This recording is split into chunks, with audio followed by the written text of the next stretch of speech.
नाज़रीन अस्सलाम वालेकुम। सियासत टीवी के खुसूसी प्रोग्राम खबर ख्याल में आपका खैर मकदम है। मैं मोहम्मद रियाद अहमद और मेरे साथ सैयद सज्जादुल हसनैन हमेशा की तरह आपके सामने अहम खबरें लिए हाजिर हुए हैं। नाज़रीन, जैसा कि आप जानते हैं कि हम जो खबरें आपके सामने पेश करते हैं वो कल के अखबारात की सुर्खियाँ बनती हैं। न सिर्फ सुर्खियाँ बनती हैं बल्कि उन खबरों को इलेक्ट्रॉनिक मीडिया गैर मामूली अंदाज में नशर करता है। इसी तरह सोशल मीडिया पर ये खबरें वायरल होती हैं। बहरहाल नाज़रीन, जहाँ तक खबरों का सवाल है तो आपको बता दें कि सिकंदराबाद में एक हिट एंड रन वाक़या पेश आया जिसमें एक नौजवान को कार ने टक्कर दे दी और बताया जाता है कि कार ने उसे 50 से लेकर 100 मीटर तक घिसेट कर लेके गई। तो आप अंदाज़ा कर सकते हैं इस तरह के जो जराइम के वाक़यात होते हैं, हादसात के वाक़यात पेश आते हैं, वो माशरे में बेचैनी पैदा करने का बायस बनते हैं। और एक खबर ये आ रही है कृष्णनगर, हैदराबाद के कृष्णनगर में वॉशिंग मशीन जो है वो फट पड़ा, जिसके नतीजे में अतराफ व अकनाफ में ज़बरदस्त खौफ व हिरास की कैफियत, खौफ व दहशत की कैफियत पैदा हो गई। लोग परेशान हो गए कि कहीं ये बम धमाका तो नहीं है। तो इस तरह की खबरें हमारे पास है। लेकिन एक और खबर हम आपको बताते हैं हैदराबाद से, उसका ताल्लुक है पुराना पुल दरवाज़ा। हैदराबाद का पुराना पुल दरवाज़ा जो दरवाज़ा ही हुआ करता था, अब आप वहाँ जाकर देखेंगे कि एक इबादतगाह में तब्दील हो गया है। और आप ये भी अच्छी तरह जानते हैं कि वहाँ पर जिस तरह 14 जनवरी को एक नशे में धुत शख्स ने मंदिर का यानी टेम्पल का जो है वो फ्लेक्सी फाड़ दिया था, तो उसके बाद ये कहा जा रहा है कि उसके बाद जिस तरह खबरों की दरगाहों की बेहुरमती की गई, एक निशान पाक को यानी की बेहुरमती की गई और पुलिस की मौजूदगी में की गई है। पुलिस ने उस सिलसिले में यानी मंदिर के फ्लेक्सी को तोड़ने के इल्ज़ाम में या फाड़ने के इल्ज़ाम में एक को तो गिरफ्तार कर लिया है, लेकिन अब ये कहा जा रहा है कि 15 मजीद अफराद को गिरफ्तार किया गया है। लेकिन कुछ ऐसे मुजरिमीन हैं जो महाराष्ट्र और कर्नाटक फरार हो गए हैं। तो इसका मतलब ये है कि हैदराबाद में जो काम हो रहा है, जो फ़िरका वाराना फसादात बर्पा करने की कोशिश की जा रही है, फ़िरका वाराना माहौल को नुकसान पहुंचाने की कोशिश की जा रही है और माहौल के अमन को बिगाड़ने की कोशिश की जा रही है, उसमें मुकामी नहीं बल्कि गैर मुकामी लोगों का हाथ है। और आप अच्छी तरह जानते हैं कि ये गैर मुकामी लोग जो मुख्तलिफ रियासतों से हैदराबाद मुंतकिल हो रहे हैं, वो हैदराबाद की शिनाख्त को, हैदराबाद की पहचान को मिटा कर रख रहे हैं। और दूसरी बात यह है कि जो हैदराबादी है वो अपनी शिनाख्त मिटते हुए बड़ी बेशर्मी से देख रहे हैं। अब अंदाजा कीजिए कि चार मीनार और अतराफ अकनाफ की जो शिनाख्त बदलती जा रही है, हैदराबादियों को उसकी कोई फिक्र नहीं है और हैदराबाद की जो तहजीब है, गंगा जमुना तहजीब, उसको नुकसान पहुंच रहा है, हैदराबादियों को कोई फिक्र नहीं है। लेकिन एक दिन आएगा कि ये जो फिक्र से दूर हैं वो पछताएंगे अपने शहर की शिनाख्त को बदलते हुए, अपने शहर की तहजीब और तमद्दुन को बदलते हुए, और अपने वजूद को भी खतरा वो महसूस करेंगे और उनके वजूद को खतरा पैदा हो जाएगा। तो बहरहाल जितने भी आप देखेंगे हैदराबाद में वाकयात हो रहे हैं, यहाँ तक कि गन कल्चर को भी फरोग हासिल हो रहा है, तो इसमें बैरूनी रियासत के लोगों का हाथ है। और ऐसे में क्या पुलिस का यह फर्ज नहीं बनता कि बैरूनी रियासत के लोगों पर वह कड़ी नजर रखे, और हैदराबादियों का यह फर्ज नहीं बनता कि वह हैदराबाद के तहफ़्फ़ुज़ के लिए आगे बढ़ें, उसी तरह आगे बढ़ें जिस तरह अपने घरों की हिफाजत के लिए आगे बढ़ते हैं। यह हैदराबाद शहर नहीं है बल्कि यह आपका घर है, आपकी और इस घर की हिफाजत करना आपका फर्ज है। अपनी शिनाख्त की हिफाजत करना, अपनी पहचान की हिफाजत करना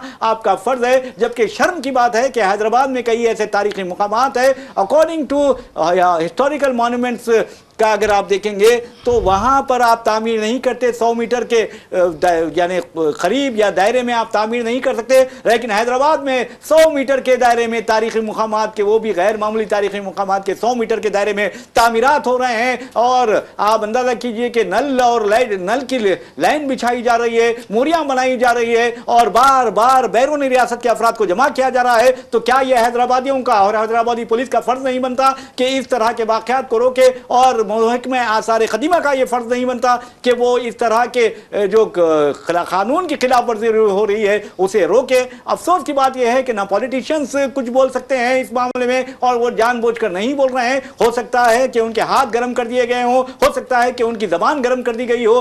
तो कहने का मतलब यह है कि जब हराम के सिक्के मुंह में दाखिल हो जाते हैं तो हक की आवाज उनके मुंह से नहीं निकलती। तो बहरहाल नाज़रीन, हम चलते हैं सज्जाद साहब से और पूछते हैं कि किस तरह आप देखिए हैदराबाद की शिनाख्त तब्दील की जा रही है। जी बिल्कुल, देखिए जो वाक़या हुआ है बहुत अफसोसनाक वाक़या था वो, और जिस तरीके से रात में जो है कोहराम मचाया गया, जिस तरीके से लोगों को जो है दहशत अदा किया गया, जिस शरंगेज़ी का जो है मुजाहरा किया गया, उसकी माजी में कभी भी नज़ीर नहीं मिलती। और इस तरह के वाक़यात के लिए जिस तरीके से हुजूम जमा हो रहा है, ये भी बहुत तशवीश की बात है। और यकीनन रियाद साहब, आपने जो है हैदराबाद की शनाख्त के हवाले से जो बात की है, वो जो है आज हर वो हैदराबादी जिसका जो है जिसकी ज़िंदगी का एक बड़ा हिस्सा जो है पुराने शहर में गुज़रा हो, जो मतलब बहुत सारे ऐसे हैदराबादी हैं जो माइग्रेट करके जो है, कोई सऊदी चला गया था, कोई दुबई में शिफ्ट हो गया था, कोई अमेरिका चला गया, कोई कनाडा चला गया, कोई जो है लंदन चला गया। अक्सरियत जो है हैदराबादियों की ख़ास तौर पे 90 की दहाई में हम देखते हैं कि माइग्रेट करने का एक माहौल बन गया था। तो बहुत सारे लोग यहाँ से माइग्रेट करके चले गए थे, नक़्ल मकानी करके वो लोग जो है यूरोपीय ममालिक या फिर जो है गल्फ़ कंट्रीज़ में जो है वो शिफ्ट हो गए थे। आज वो यहाँ आ रहे हैं तो वो सदमे से दो चार हैं। वो कह रहे हैं कि गुज़िश्ता जो है मेराज की शब भी जो है, बहुत सारे लोगों से मैं सुन रहा था कि वो लोग कह रहे हैं कि भाई चार मीनार की तो शनाख्त ही ख़त्म हो गई। चार मीनार के अतराफ़ में शब बारात, शब मेराज और ईदों के मौके पे जो रौनक हुआ करती थी, जो माहौल था वहाँ का, जो दीनी माहौल वहाँ पे दिखता था, मक्का मस्जिद किस तरीके से जो है एक बड़ा मरकज़ हुआ करती थी और किस तरीक़े का जो है चार मीनार के अतराफ़ में दीनी माहौल था, वो सारा माहौल ही ख़त्म हो गया। वो इतना अफसोस कर रहे थे इस सिचुएशन को देख के। तो यकीनन देखिए, आपने भी जो है तवज्जो जानिब दिलाई है और आपने एक बड़ी अच्छी बात कही है कि जब हराम के सिक्के जेब में पेट में जाते हैं तो फिर हक़ बात ज़ुबान से नहीं निकल सकती। तो आज यही हो रहा है कि लोग जो है बोलने से भी डर रहे हैं इस तरह की सिचुएशन। अब देखिए, कायद क्यों, अगर आप कायद बने हैं, आप लीडर हैं, आप दावा करते हैं, तो फिर आप बोलने से डरते क्यों हैं? आपको बोलना चाहिए कि क्या सिचुएशन है, ये क्या हो रहा है, ये हमारी शनाख्त कैसे मिट रही है। देखिए, हमेशा कहा गया है, तारीख़ गवाह है, दो चीज़ों के मिटने के लिए लोग कहते हैं कि दो ऐसी चीज़ें हैं जो मिटती हैं तो आपकी जो है आपका पूरा का पूरा वजूद ख़त्म हो जाता है। जी जी। एक ज़बान है, एक शनाख्त है आपकी, तहज़ीबी जो शनाख्त कही जाती है या फिर जो भी कहीं आप, एक शनाख्त है, एक ज़बान है। तो आज हम देख रहे हैं कि हैदराबाद में ज़बान भी ख़त्म की जा रही है, बड़े ही मुनज़्ज़म तरीके से शनाख्त भी ख़त्म की जा रही है। जामिया उस्मानिया जो यूनिवर्सिटी है, जी हाँ, इसकी बुनियाद उर्दू मीडियम की हैसियत से रखी गई थी। जी जी। आज वहाँ का सिर्फ एक शोबा जो उर्दू का रह गया है, उसमें भी जो है आप जाके देखेंगे तो आपको बहुत सदमा होगा, बहुत हैरत होगी कि कैसे यहाँ से धीरे धीरे उर्दू को ख़त्म किया उर्दू वाली जिम्मेदारी है सब उसके लिए। बिल्कुल। जी जी। और कैसे हमारी जो है ज़बान और हमारी शनाख्त मिटाई जा रही है। चार मीनार तो हमारा मरकज़ था, आज वहाँ आप जाएंगे तो आप हैरत करेंगे, आप कहेंगे कि कहाँ यूपी के कैसे जो है इलाके में तो नहीं आ गए हम। जी हाँ, जी हाँ। इस तरह का माहौल वहाँ पे बना दिया गया है, बन गया है। और आपने जी, और आपने एक अहम जो है पॉइंट भी यहाँ पे आपने बताया कि आसार ख़ज़ीमा के 100 मीटर के अंदर कुछ नहीं कर सकते। जी जी। वहाँ पे खुदाई करना तो दूर की बात है। चार मीनार के पास जाके देखिए आप, चार मीनार से लगा हुआ जो है एक गैर कानूनी ढांचा हर साल वो वसी होता जा रहा है, बढ़ते जा रहा है, बिल्कुल वसी होता जा रहा है। आपको याद होगा, मुझे याद है, चंद्रबाबू नायडू एक ज़माने में चीफ मिनिस्टर हुआ करते थे जब मुत्तहिदा आंध्र प्रदेश था। तो चार मीनार के सामने जहाँ अभी जो है ट्रैफिक पुलिस स्टेशन है, वहाँ पे एक होटल हुआ करती थी, तारीखी होटल थी, मीनार होटल के नाम से वो जानी जाती है। तो होटल की इमारत बोसीदा हो गई थी, तो उस होटल के मालिक ने नई इमारत तामीर करने के लिए उसने बुनियादें वहाँ पे खोदनी शुरू की थी। तो चंद्रबाबू नायडू को इसकी खबर मिलती है और वो इतने बरहम हो जाते हैं कि उन्होंने पूरा जो है सख्त तरीन हुक्म जारी किया था, फौरी तामीराती काम रुकवा दिया गया और पूरा जो है एरिया को कवर किया गया और चार मीनार को जो है डेवलप किया गया था उस ज़माने में। चार मीनार जो अंदर धंस गया था, उसकी सड़क जो है चार मीनार की जो मतलब एक जो चबूतरा था, उस चबूतरे से ऊपर हो गई थी। लेकिन चंद्रबाबू नायडू ने अतराफ़ में हिदायत जारी की थी कि कोई तामीराती काम नहीं होगा। वहाँ डेवलपमेंट उन्होंने किया था, वहाँ सड़कें बनाई थी और ट्रैफिक को बंद कर दिया गया था, क्योंकि बसों के गुज़रने की वजह से कहा यह जा रहा था, माहिरीन ने कहा था कि बसें यहाँ से गुज़र रही हैं तो बसों के गुज़रने की वजह से ज़मीन में जो थरथराहट हो रही है जिसकी वजह से जो है चार मीनार की जो है बुनियादें हिल रही हैं। तो बहरहाल जो है ये काम आज करने चाहिए हमको। नल के 5-5 6-6 लाइन से लिए गए हैं भाई। बिल्कुल बिल्कुल। आप क्या कर रहा है मोहित में आसार खदीमा, क्या कर रहा है, सियासी क़यादत क्या कर रही है, मजहबी क़यादत क्या कर रही है? बिल्कुल। आज देखिए आप क्या हो गया है आज। अरे निजामिया तिब्बी शिफाखाने का दरवाजा बंद कर दिया गया है। पैदल राहो प्रोजेक्ट पर आप देखेंगे कि मुकामी अफराद वहां नजर नहीं आ रहे हैं, गैर मुकामी अफराद का गलबा हो गया है। अरे पहले वहां पर कारोबार करते थे लोग, वो क्या कर रहे हैं? वो बिल्कुल दुकानें बंद कर दी गई। देखिए चार मीनार को मुझे ये भी याद है कि चार मीनार जो है इस्लामी किताबों का एक बहुत बड़ा मरकज़ था। जी जी। जितनी दुकानें थी चार मीनार से लेके मछली कमान तक की हम बात करेंगे, या फिर जो है जो गुलजार हाउस तक की भी अगर हम बात करें, सारी दुकानें इस्लामी किताबों की दुकानें थी। सारा बाज़ार जो है इस्लामी किताबों का मरकज़ था। कुरान शरीफ आपको चाहिए चार मीनार चले जाइए, रेहाल चाहिए वहाँ मिल रेहाल चाहिए चार मीनार चले जाइए, जानमाज चाहिए चार मीनार चले जाइए। तो ये चार मीनार की पहचान थी। आज क्या से क्या हो गया, बहुत अफसोस होता है। देखते हैं हम। नहीं अफसोस की बात नहीं है, जिम्मेदार है, सियासी क़यादत जिम्मेदार है, मजहबी क़यादत जिम्मेदार है, उन्हें एहसास होना चाहिए। और सज्जाद साहब आप देखेंगे एक दौर ऐसा भी आएगा आने वाला मुस्तकबिल में, मैं देख रहा हूँ कि वहाँ पर अब जो हल्के असेंबली चार मीनार है वो मजलिस के हाथ में नहीं रहेगा, बीजेपी के हाथ में जाएगा। बिल्कुल देख लीजिए, सिचुएशन यही वहाँ पे बन रही है। धीरे धीरे आसानी से जाएगा और इनके लिए ये खुद जिम्मेदार होंगे। बिल्कुल। जिस तरीके का हालात बन रहे हैं तो आने वाले दिनों में क्या होने वाला है कोई नहीं जानता। तो बहरहाल जो है बादशाहतें चली गई, लेकिन कम से कम तहजीब को तो बचाने के लिए हमें कोशिशें करनी चाहिए। बिल्कुल। अरे क्या प्यार मोहब्बत की तहजीब है। जो हिंदुस्तान के पहले वज़ीर-ए-आज़म पंडित जवाहरलाल नेहरू ने हिंदुस्तान को मिनी इंडिया कहा था। बिल्कुल। इसका मतलब ये नहीं कि आप बाहर से आए हैं और हैदराबादी तहजीब को ख़त्म कर दें। आप बाहर से आए हैं, हैदराबाद की जो तारीख़ी इमारतें हैं उसका नक्शा बदल दें या उसकी यानी तशख़्ख़ुस बदल कर रख दें, शिनाख्त बदल कर रख दें। जी बिल्कुल। देखिए किस तरीके से वहाँ पे हालात बनाए जा रहे हैं और कैसे जो है गंगा जमनी तहजीब को डैमेज। मैंने आज तक नहीं देखा कि इस तरह से खबरों को खोदा गया होगा। जी हाँ जी, कितनी अफसोस की बात है। मज़ारों पुल की जो बात कर रहे हैं आप, हैदराबाद में ऐसा वाक़या पेश नहीं आया। मज़ारों को खोदा गया और देखिए कितना बड़ा वाक़या है। जो झंडा था, झंडे को उखाड़ के फेंक दिया गया, निशाने मुबारक को पैरों तले कुचला गया।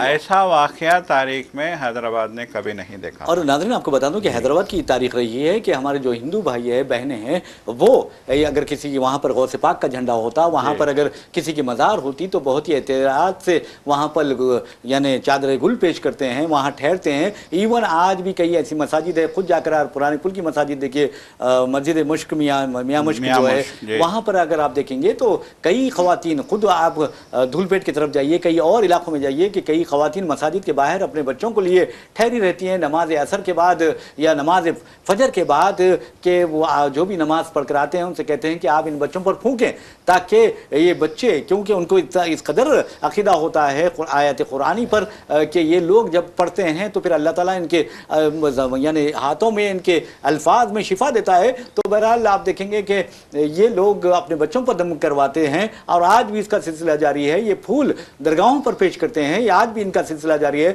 लेकिन आप अंदाज़ा कीजिए कि जो पुराने पुल के पास दरवाजे को लगकर जो वहाँ पर दरगाहें हैं, जहाँ पर जो छिल्ला है, जहाँ पर जो झंडा है, वहाँ जिस अंदाज में पुलिस की मौजूदगी में फ़िरका परस्त दरिंदों ने खबरों पर हमले किए, ऐसे हमले किए जैसे कोई वहाँ पर आप अंदाज़ा कीजिए कि कोई जिंदा आदमी चल रहा है, कोई मुसलमान वहाँ पर मौजूद बैठा हुआ है। खबरों को उन लोगों ने निशाना बनाया, पुलिस की मौजूदगी ने भी निशाना बनाया। और आप देखेंगे कि मंदिर का जो फ्लैक्सी तोड़ता है उसे तो गिरफ्तार कर लिया जाता है, गिरफ्तार किया जाना भी चाहिए। लेकिन ये जो दरिंदे जिन्होंने खबरों की बेहुरमती की, जिन्होंने झंडे की बेहुरमती की, क्या उनको गिरफ्तार नहीं किया जाता? अब हैदराबाद पुलिस ने कहा कि हमने 15 लोगों के खिलाफ मुकदमा दर्ज किया है, जिसमें से महाराष्ट्र और कर्नाटक कुछ लोग फरार हो गए। तो ये तो साबित हो गया है कि ये जो कार्रवाई कर रहे हैं, जो फिरका परस्ती या बदअमनी पैदा कर रहे हैं, ये हैदराबाद के नहीं है बल्कि महाराष्ट्र, कर्नाटक और दूसरे उत्तर प्रदेश, बिहार, उड़ीसा के हैं, मगरबी बंगाल के हैं। तो उनके खिलाफ कार्रवाई करना, उनके खिलाफ उन पर नजर रखना बहुत जरूरी बात है। बार बार आप आकर इस तरह की हरकतें करेंगे तो शहर का माहौल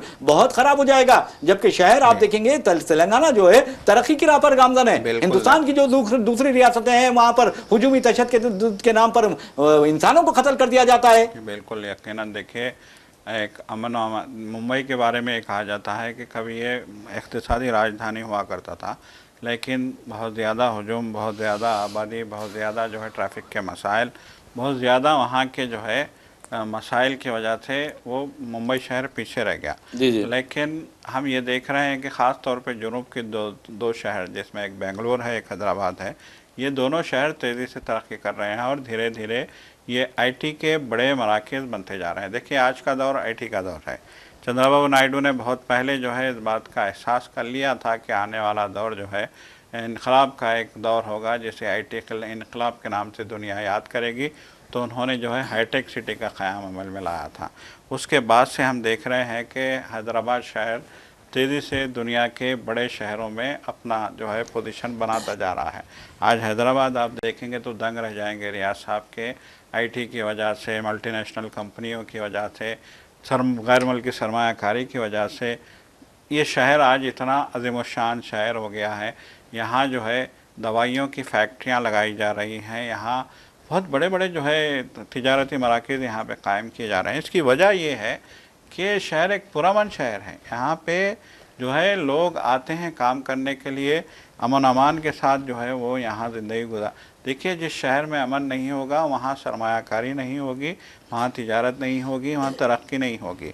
और वहाँ पे जो है जिस तरह से यहाँ पे बड़ी बड़ी दुनिया की बड़ी बड़ी जो है दुनियाई कंपनियां हैदराबाद में जो है अपने मरकज़ कायम करना चाह रही हैं फ़ख्र के साथ। देखिए, उनको पता है, देखिए बुनियादी तौर पे सड़क देखी जाती है, एयरपोर्ट देखे जाते हैं, उसके साथ साथ मौसम देखा जाता है, उसके साथ साथ शहर में रहने वाली बसने वाली आबादी के मिजाज को भी देखा जाता है। जी हाँ, जी हाँ, जी हाँ। कि ये आबादी अमन पसंद है कि नहीं।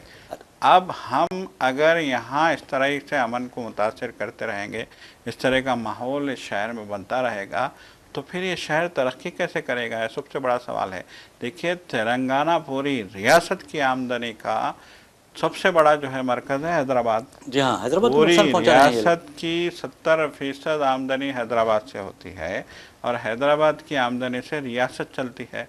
और अगर हैदराबाद को आज जो है शरपसंद अनासिर नुकसान पहुंचाएंगे और हुकूमतें जो है महज तमाशाई बनी रहेंगी, तो आने वाले दिनों में तो जो है हैदराबाद की तरक्की तो रुकेगी ही, रियासत की तरक्की भी रुक जाएगी। अरे हिंदुस्तान की तरक्की पर असर पड़ता है मेरे भाई। बिल्कुल हिंदुस्तान की अब देखिए ना, जितने शुमाली हिंद की रियासतों में जिस तरह बीजेपी से रिश्तेदार है, वहाँ किस तरह के हालात है। और लोग ये कह रहे हैं कि इन रियासतों ने वहाँ का नाम बदनाम कर दिया, हिंदुस्तान का नाम बदनाम कर दिया है उनकी हुकूमतों ने। बिल्कुल, जहाँ इनकी बीजेपी की सरकार है वहाँ पे जो है मॉब लिंचिंग है, वहाँ पे इनसिक्योरिटी है, वहाँ पे हालात इतने ख़राब हैं कि लोग राह चलते जो है खौफजदा हो जाते हैं कि कब क्या हो जाए। अरे बच्ची से लेके बूढ़ी तक महफूज नहीं है जनाब। बिल्कुल बिल्कुल। देखिए किस तरीके से लड़कियों के साथ जो है बलात्कार के वाक़यात हो रहे हैं, इज्तिमाई आबरूरेज़ी के वाक़यात हो रहे हैं, दहशतनाक वाक़यात सुनने में आ रहे हैं, देखने में आ रहे हैं, खबरें आ रही हैं। तो ये बीजेपी की रियासतों का ये हाल है।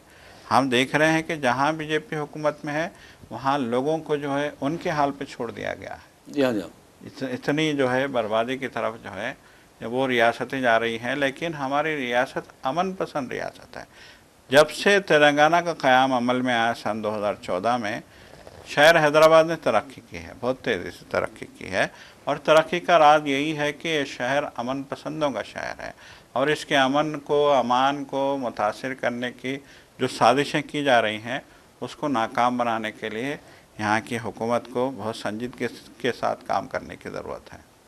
बिल्कुल आपने सही कहा। बहरहाल नाज़रीन, आपको बता दूं कि शहर की तरक्की हर हैदराबादी का फ़र्ज़ है उसको यकीनी बनाना। लेकिन अगर याद रखिए, जो बैरूनी बाशिंदे हैदराबाद आ रहे हैं, यानी बैरूनी रियासत के बाशिंदे हैदराबाद आ रहे हैं, उन पर नज़र रखना बहुत ज़रूरी है। पुलिस का ये काम बनता है और पुलिस का ये फ़र्ज़ भी बनता है कि जिन लोगों ने यानी राफरार इख्तियार किए है महाराष्ट्र या फिर कर्नाटक, उनका हैदराबाद से अगर ताल्लुक़ नहीं है तो फिर उन्हें दोबारा हैदराबाद में दाखिल होने की इजाज़त नहीं देनी चाहिए। उन्हें लाना चाहिए, लाकर कैफ़र किरदार तक पहुँचाना चाहिए, उनकी सज़ाएँ दी जानी चाहिए और सज़ा के बाद उन्हें उनकी रियासत वापस कर देना चाहिए। दोबारा ज़िंदगी में उन्हें हैदराबाद आने की इजाज़त नहीं देनी चाहिए। बेशक ये हिंदुस्तान का एक अटूट हिस्सा है, लेकिन इसका मतलब ये नहीं कि आप आएँ हैदराबाद के कानून को हाथ में लें, हैदराबाद में अमन व अमान को नुकसान पहुँचाए, लोगों को नुकसान पहुँचाए और यहाँ फिर नमक हरामी करें, ये गलत बात है। तो बहरहाल नाज़रीन, आपको बता दूँ कि उसी तरह जिस तरह महाराष्ट्र में देखिए मराठी मानूस का नारा लगाया जा रहा है, मराठियों के तहफ़्फ़ुज़ का नारा, उनकी शिनाख्त का नारा लगाया जा रहा है, किस तरह तशद्दुद बर्पा किया जाता है। कभी हैदराबादियों ने इस तरह का तशद्दुद बर्पा किया, हरगिज़ नहीं किया है। अब ये सियासी क़यादत का भी इम्तिहान है कि वो चंद थोड़े फ़ायदे के लिए अगर वो इस शहर की शिनाख्त तब्दील करने की इजाज़त देती है तो समझिए कि उनमें और दूसरों में क्या फ़र्क रहेगा, ये सोचने वाली बात है। तो बहरहाल नाज़रीन, मैंने बहुत ही अहम नुक्ते की तरफ आपको तवज्जो दिलाई है, क्योंकि बहैसियत हैदराबादी हमारा ये फ़र्ज़ बनता है कि हमारे शहर की गंगा जमनी तहजीब की हिफाजत करें, शहर की शिनाख्त की हिफाजत करें, उसकी पहचान की हिफाजत करें, उसके तशख़्ख़ुस को बरकरार रखें। तो बहरहाल एक और ख़बर की जानिब चलते हैं और आपको बताते हैं कि पुराना पुल जो दंगा वाक़यात थे यानी फसादात वाक़यात थे, उसके सिलसिले में पुलिस ने दावा किया है कि 15 अफराद को गिरफ्तार किया है। और आपको ये भी बता दें कि 10 पुलिस वाले भी उस वाक़े में ज़ख्मी हुए थे। क्या पुलिस वालों पर जिसने संगबारी की है, क्या उनको गिरफ्तार नहीं किया जा सकता? उन्हें भी गिरफ्तार किया जाना चाहिए। इसके अलावा नाज़रीन आपको बता दूं कि जहां तक मुकदमात का सवाल है, कामाठीपुरा, कुलसुमपुरा और मंगलहाट पुलिस में 5 मुकदमात दर्ज किए गए। और आप ये भी अच्छी तरह जानते हैं कि एक आशुर खाने को भी नुकसान पहुंचाया गया था मंगलहाट में। तो ऐसे अगर वाक़यात पेश आते हैं तो ये बहुत गलत बात है। कौन संगबारी कर रहा है, कौन आशुर खानों पर हमले कर रहा है, कौन मसाजिद पर हमले कर रहा है, कौन मंदिरों पर हमले कर रहा है, कौन दरगाहों को निशाना बना रहा है? बाज़ाब्ता हैदराबाद के हर गली गली में कैमरों का जाल फैला हुआ है। उसके बावजूद भी अगर पुलिस इन लोगों को गिरफ्तार नहीं करती तो ये पुलिस की नाअहली है। बिल्कुल, देखिए शर्जील इमाम और उमर खालिद ये जो है 5 साल से जेल में बंद है, इनकी ज़मानत नहीं हो रही है। इन पे इल्ज़ाम क्या है? मशरक़ी दिल्ली में फसाद बर्पा करने का इल्ज़ाम है। इनके साथ और जो है 5 नौजवानों को, जबकि वो तलबा थे, रिसर्च स्कॉलर थे, वो जो है जामिया मिलिया इस्लामिया और जवाहरलाल नेहरू यूनिवर्सिटी में पढ़ रहे थे। रिसर्च स्कॉलरों को जो है मुल्क से गद्दारी के इल्ज़ाम के तहत पकड़ा गया, उनको हिरासत में लिया गया, उन पर मुकदमा दर्ज करवाए गए और फिर उनको UAPA के तहत, ख़ास तौर पे शर्जील इमाम और उमर खालिद को UAPA के तहत सलाखों के पीछे फेंक दिया गया। 5 साल हो गए हैं, उनकी ज़मानत तक नहीं हो रही है। और यहाँ पे वही देखिए, वही फसाद बर्पा करने वाले, वही जो है माहौल को प्रागंदा करने वाले लोग अगर जो है आज़ादी के साथ दंदनाते फिरेंगे तो फिर यहाँ सवाल ये पैदा होगा कि पुलिस कर क्या रही है। ये सबसे बड़ा सवाल यहाँ पे पैदा होगा। तो बहरहाल देखिए, जैसा कि आपने कहा रियाज साहब, CCTV फुटेजेस का जाल फैला हुआ है, कैमरों का जाल फैला हुआ है, फुटेजेस भरी हुई हैं। पूरे जो है मीडिया इदारों ने वो फुटेजेस चलाई हैं जिसमें जो है शरंगेज़ों ने, शरपसंदों ने पुलिस मौजूद है, शरंगेज़ी की। पुलिस की मौजूदगी में उन्होंने कब्रों को तोड़ने की कोशिश की, सबलों से कब्रों को खोदने की कोशिश की। निशान मुबारक को सड़क पर फेंक दिया गया, इंतहाई इश्तियालंगेज़ नारे लगाए गए।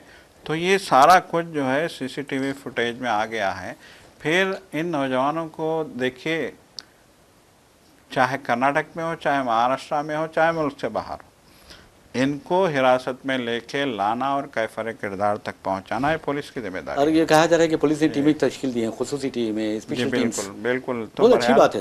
बहरहाल अगर यहाँ सख्ती से उनसे नहीं निपटा गया तो फिर ये रियासत भी, ये शहर भी जो है फिर हौसले बुलंद होंगे। देखिए सीधी सी बात है कि शरपसंदों के हौसले बुलंद होंगे और वो फिर जो है जराइम से नहीं घबराएंगे।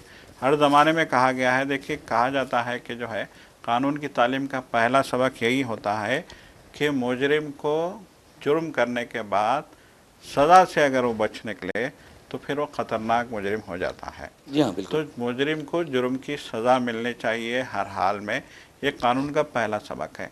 तो बहरहाल जो है मुजरिमों को अगर आप आज़ाद दंदनाते हुए मुजरिम फिरते हैं, बल्कि उनकी सरपरस्ती की जाती है, उनके साथ जो है अच्छा सलूक किया जाता है या उनको बचाया जाता है, तो फिर समाज से जुर्म का खात्मा कभी नहीं हो सकता। तो यहाँ अगर अब इनको सख्त जो है इनके ख़िलाफ़ कार्रवाई नहीं की गई तो फिर जो है मुजरिमों के हौसले बुलंद होंगे और आने वाले दिनों में भी इस तरह के माहौल पैदा किया जाएगा। बिल्कुल बिल्कुल। बहाने से जो है शरंगेज़ी की जाएगी।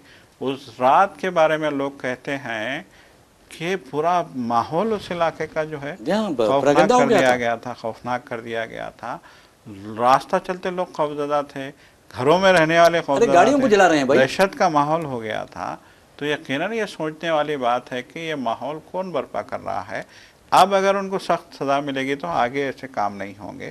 तो यहाँ पे अमन और अमान को यकीनन बनाना है तो जो शरपसंद है उनको सख्त सजा देनी। और दूसरी बात, कैमरे लगाए क्यों? अगर कैमरे लगाए हैं तो उनके खिलाफ कार्रवाई की जानी चाहिए। कैमरों में हर चीज आ रही है, एक लम्हे लम्हे की अगर तस्वीर है और जो फुटेज है कैमरों में आ जाता है, उन्हें गिरफ्तार करना चाहिए, उन्हें कैफर किरदार तक पहुंचाना चाहिए। अगर ऐसा नहीं करते तो कैमरे निकाल के फेंक दीजिए शहर से। यकीनन देखिए, एक जमाना था 70s 80s 90s की बात की जाती थी तो लोग कहते थे कि लोग पत्थर मार के भाग जाते थे। जी हाँ, जी हाँ। सड़कों पे जो है चाकूजनी के वाक़यात होते थे, लोग चाकू मार के भाग जाते थे, इस तरह के वाक़यात होते थे और पुलिस पकड़ नहीं पाते थे मुजरिमों को, तो वो मजबूरी थी। लेकिन आज क्या मजबूरी है? आज तो गली गली में नुक्कड़ पे, हर नुक्कड़ पे कैमरा है और इतने हसास कैमरे हैं रियाज साहब आज के कि बहुत आसानी से एक हल्की सी झलक भी आपको दिखेगी तो उसको फोकस करके आप उसकी असल तस्वीर निकाल सकते हैं। जी, कमांड एंड कंट्रोल जो कायम किया गया है, करोड़ों रुपए से खर्च किए गए हैं, वहाँ बैठे जगह आप जुलूसों को देख सकते हैं, एक आदमी को देख सकते हैं, उसकी हरकतों को देख सकते हैं, जो है निगरानी की जा सकती है। तो फिर आप क्यों पुराने पुल का वहां पर होने देख रहे हैं? कमांड एंड कंट्रोल के जो कैमरे हैं, क्या वो कनेक्ट नहीं है शहर के इस कैमरों से? वो देखना चाहिए, वो देखकर खातियों को पकड़ना चाहिए, मुलजिमीन को कैफर किरदार तक पहुंचाना चाहिए। उन्हें इजाजत नहीं देना चाहिए कि वो हमारे शहर के अमन को तबाह व बर्बाद करें। ये शहर गंगा जमनी तहजीब का शहर है, इसकी हिफाजत करना हमारा फर्ज है और पुलिस का भी ये फर्ज बनता है। अच्छी बात यह है कि पुलिस ने स्पेशल टीमें तश्कील दी हैं, इन्हें फौरन भेजना चाहिए महाराष्ट्र और कर्नाटक, उन खातियों को पकड़ कर लाना चाहिए और उन्हें इबरतनाक सजा देना चाहिए। उन लीडरों के खिलाफ भी जो चालंगेजी करते हैं उनके खिलाफ भी कार्रवाई करनी चाहिए। इस तरह के खाली सिर्फ केसेस बुक कर दिए हैं आई बाई के यानी दफात लगाकर तो कुछ होने वाला नहीं है। अगर आप केस बुक करना है, कोई एमएलए भी होता है, अगर कोई चालंगेजी करता है तो उसे लात मारकर अंदर कर देना चाहिए। यकीनन देखिए, बहुत जो है सख्त फैसले इस सिलसिले में लेने की ज़रूरत है।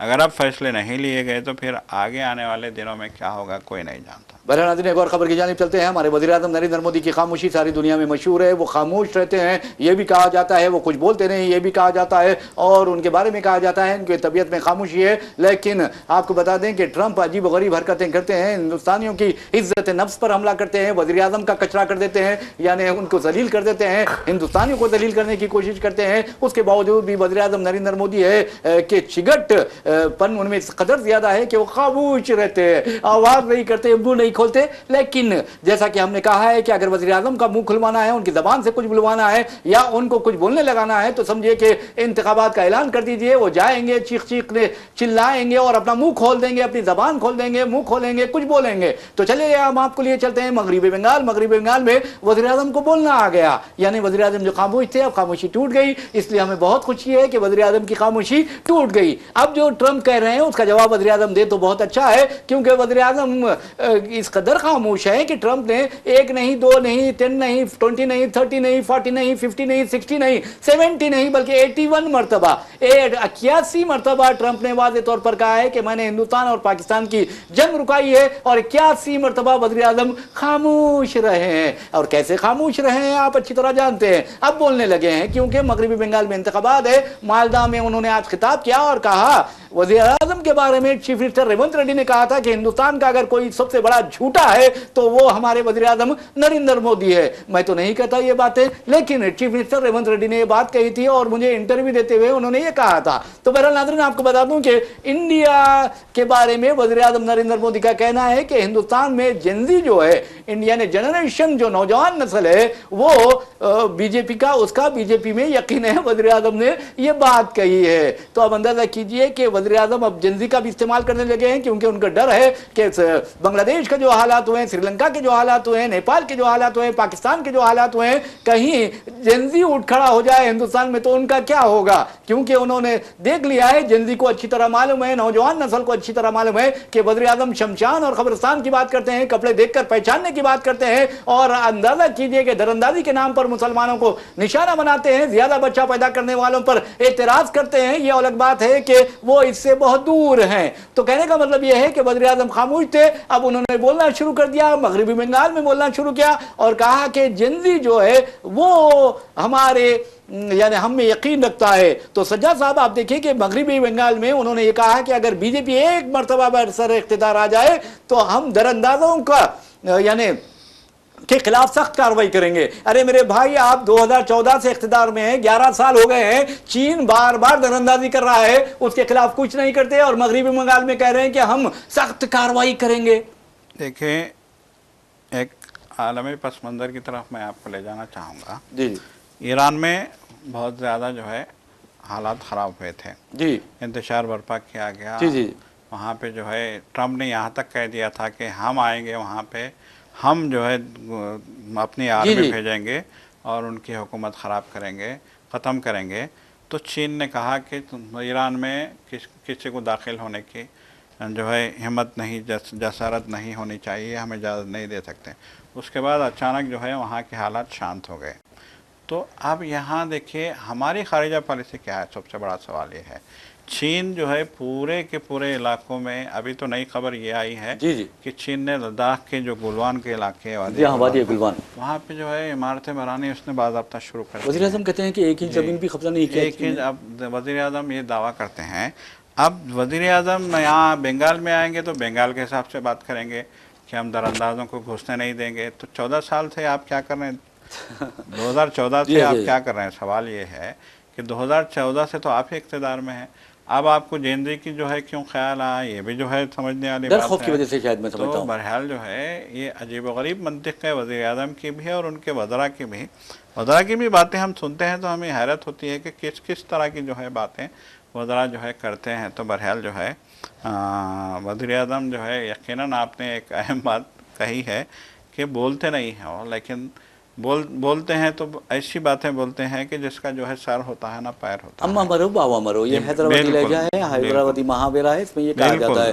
नाज़रीन, एक खबर की तरफ और चलते हुए हम अपना प्रोग्राम इख्तिताम को पहुंचाते हैं। ईरान के रहबर आला आयतुल्लाह अली ख़ामेनी ने वाज़ेह तौर पर कहा है कि ट्रंप एक मुजरिम है और क्रिमिनल है और वो सारी दुनिया का अमन तबाह व बर्बाद कर रहा है। और आपको ये भी बता दूँ कि उन्होंने ये भी कहा है कि ईरान में 8 और 10 जनवरी के दौरान जो मुजाहिरीन और सिक्योरिटी गार्ड्स हलाक हुए हैं, उनकी हलाकतों में जो बैरूनी हाथ है, बैरूनी साजिश है, उसके यानी इसराइल का पूरा जो किरदार है, उसके शवाहिद और सबूत हमारे दरमियान हमारे पास मौजूद हैं। इस तरह की बात उन्होंने कही है। और G7 के बारे में कहा है कि G7 को हक नहीं पहुंचता, वही इंसानी हुकूक की खिलाफ वर्जियाँ करती हैं। अमेरिका के साथ तो मिलकर उसने फ़लस्तीनियों का कत्लेआम किया है और उनकी तायद और हिमायत की है। ऐसे में G7 महज़ब खुद को कहलाते हैं, महज़ब नहीं बल्कि ये लोग जंगली हैं। तो बहरहाल नाज़रीन, इस तरह के खबरें लिए हम आपके सामने हाजिर हुए हैं। लेकिन एक बात बता दें जाते हुए कि माली गांव में ऐसा लगता है कि इस मरतबा वहाँ मेयर भी मुस्लिम होगा। और आपको बता दें कि बल्दिया पर भी कब्जा दो जो ऐसी जमातों का है, एक तो इस्लाम है, दूसरा MIM है। इस्लाम पार्टी, इस्लाम सेक्युलर पार्टी के मतलब यह है